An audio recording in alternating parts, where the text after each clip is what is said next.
7:15 de la mañana, estamos de retorno en altavoz en Radio Vital 91.1 FM de tu dial y en Movistar Televisión Canal 33 y Canal 733 HD.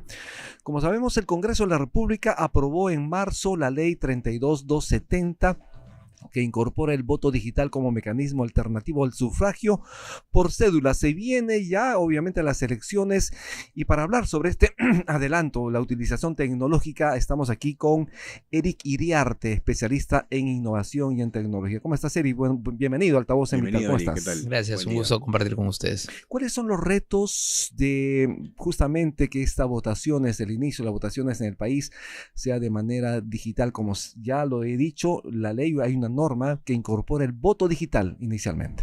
El principal reto de cualquier sistema de votación, sea en papel, sea electrónico, o sea en cualquier modalidad, es que el voto tiene que ser secreto.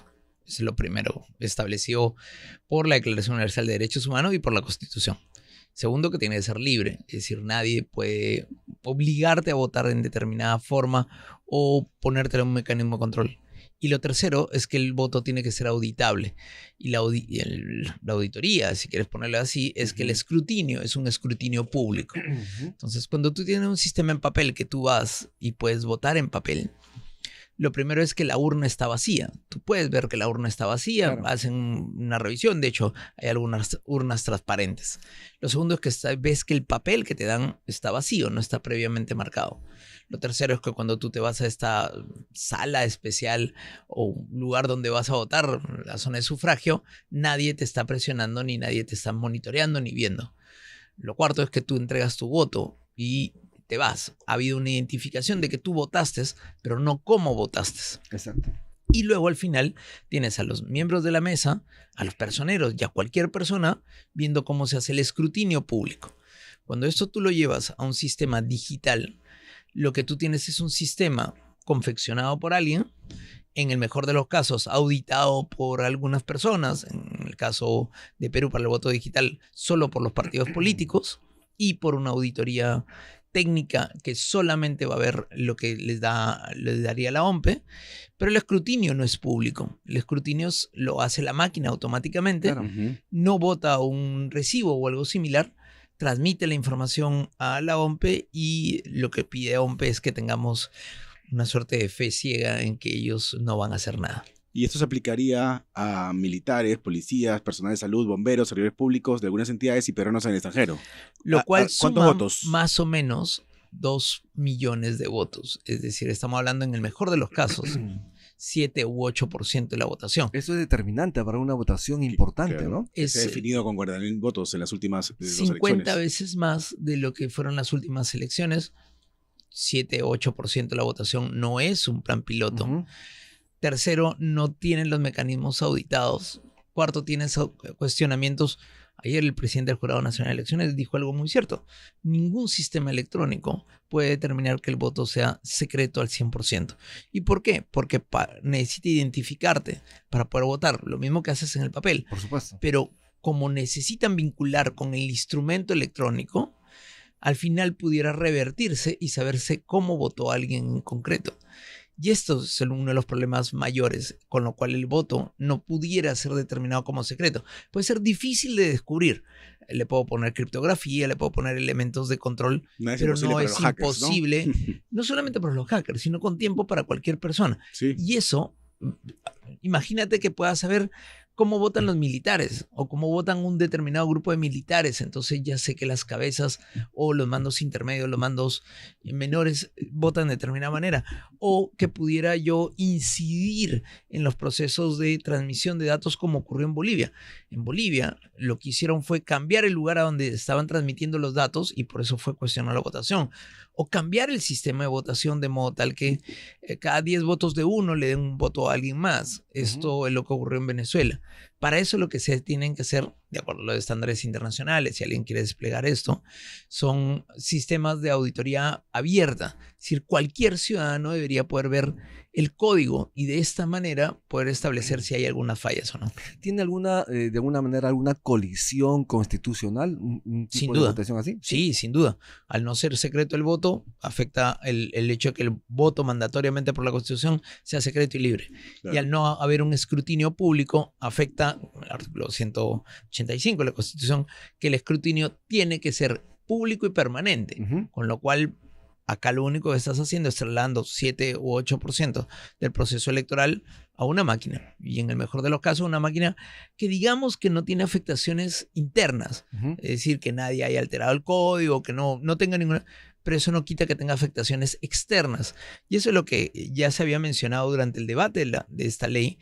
El Ministerio de Defensa, miembros del Ministerio de Defensa habían dicho, oye, ¿cómo vamos a controlar esto para evitar ataques de hacking externo o daños desde fuera de países que puedan tener intereses en que la votación vaya para la derecha, para la izquierda u otros grupos? Entonces, si los militares ya habían dicho eso, igual sacaron la ley.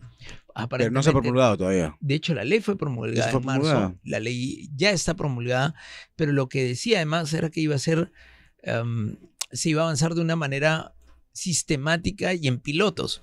7-8% de la población no es un piloto. 2 millones no es piloto, ¿no? No es un piloto. No, definitivamente. Pero ¿qué dice la experiencia internacional? Porque otros países sí recurren al voto digital. Sí, es cierto. Algunos casos positivos, si quieres ponerle así. Tienes Brasil, que lleva muchos años con un sistema digital, pero cuyo código es transparente completamente. Con lo cual las universidades, las facultades de sistema, las personas son las que van encontrando las brechas para luego corregirlas. Tienes un sistema abierto y que ya tiene pues 25 años o más funcionando. Tienes países como Alemania que retrocedieron y además declararon inconstitucional, basado en que una persona de a pie no podía hacer el ejercicio esto de abrir y descubrir que la urna estaba vacía, que los papeles estaban en blanco. Bueno, ese ejercicio estableció la Corte Constitucional Alemana que no era posible con el sistema electrónico. Suiza ha cuestionado el sistema de votación electrónica que se utilizaba muy masivamente también por inconstitucionalidad. Holanda lo retrocedió. En países como Ecuador se avanzó y luego se suspendió porque no había la garantía. República Dominicana en la pandemia iban a hacer votación electrónica y los equipos fallaron el día de la elección. Claro. Entonces tienes más experiencias de retroceso porque no cubre el tema del voto secreto y el voto y el escrutinio público. Tienes un par de casos de votos a distancia. Armenia, por ejemplo, donde se esperaba una votación masiva, tuvieron a las justas 500 votos por el sistema digital, y eso también trae un problema. No necesariamente va a resolver el problema de no participación. El problema de no participación política no es porque voten digitalmente, es porque no quieren participar. La declaración de la no intención de ir a votar o de votar en blanco, votar en nulo, son altísimas. Y eso no se resuelve con tecnología. Estamos resolviendo un problema, o sea, con un elemento que puede alterar más el proceso. Es decir, si yo voto digitalmente, sabrán que yo fui quien emitió ese voto. Y eso va obviamente contra la Constitución. Pero en un momento donde en el Perú se cuestiona la falta de transparencia de los organismos electorales, ¿no? Tú has escrito una columna recientemente, señalas que el 63% no cree en la transparencia de estas entidades. Solo 8% confía en que las elecciones del año 2026 se van a desarrollar correctamente. Cuéntanos un poco más de estas cifras. De hecho, no es poco conocido que las entidades públicas en general son cuestionadas. El nivel de credibilidad política que tenemos en diversas entidades es muy bajo. Según el Latin Barómetro, somos uno de los países donde para nosotros el tema de la institucionalidad es complejo de entender. Tenemos una gran informalidad. Mucha gente no va a votar directamente, prefiere pagar la multa porque no quiere ni siquiera ser parte del proceso y espera que se resuelva de otra manera. Estos indicadores lo que dicen claramente es que si el sistema electoral no da instrumentos que sean creíbles, cualquier grupo que pierda va a cuestionar el proceso y cuestionarlo después de que hemos tenido 9 presidentes en 9 años. Se va a decir fraude. Va a decirlo cualquiera de los grupos, y ahí es donde los factores de credibilidad basado en transparencia son fundamentales. Una de las cosas que ha hecho OMP es decir que el voto digital solamente va a poder ser revisable la línea de código por los partidos políticos. Los partidos no representan a la totalidad de la población. Claro. Es más, aunque vivimos en un sistema de partidos, son escasos la cantidad de gente que es militante de un partido. ¿Y por qué darles a ellos solamente la exclusividad? Porque ya, por último, a las facultades de sistemas de las universidades, que ellos también puedan auditarlo, al colegio de ingenieros, entidades de sociedad civil, que eso estaba permitido, por ejemplo, cuando intentaron hacer los primeros ejercicios de voto electrónico, que era con máquina presencial. Un dato más sobre los sistemas donde está funcionando, por ejemplo, Oman.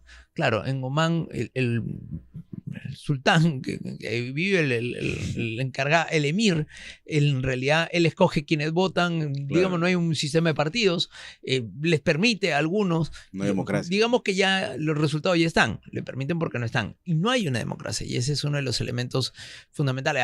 Arabia Saudita también ha estado avanzando en este tipo. Digamos que no necesariamente ayuda dentro de un sistema que requiere, como nosotros, una fortaleza, una confianza, personeros. Mira, cuando tú escrutinias en papel, tienes a los miembros de la mesa, a los personeros, a las personas que quieren quedarse. Tienes tantos ojos mirando que al final resulta sumamente complejo un proceso de fraude en estos procesos electorales. En esta columna que mencionábamos, ustedes han señalado que el voto digital no es un acto de modernización, sino una irresponsabilidad con el futuro de nuestra democracia. ¿Es una irresponsabilidad entonces? Mientras no tengamos una certeza en la tecnología, que el voto puede ser secreto, realmente es un disparo al aire, arriesgado tecnológicamente. Mira, me atrevo a decir algunas cosas. ¿Qué problema resuelve el voto digital en el extranjero? Resuelve el problema de que no haya, los funcionarios de Cancillería no tengan que ir un domingo a algún lugar a recolectar los votos, que tiene un gasto, tienen que alquilar lugares, todo lo demás, y mucha población no va.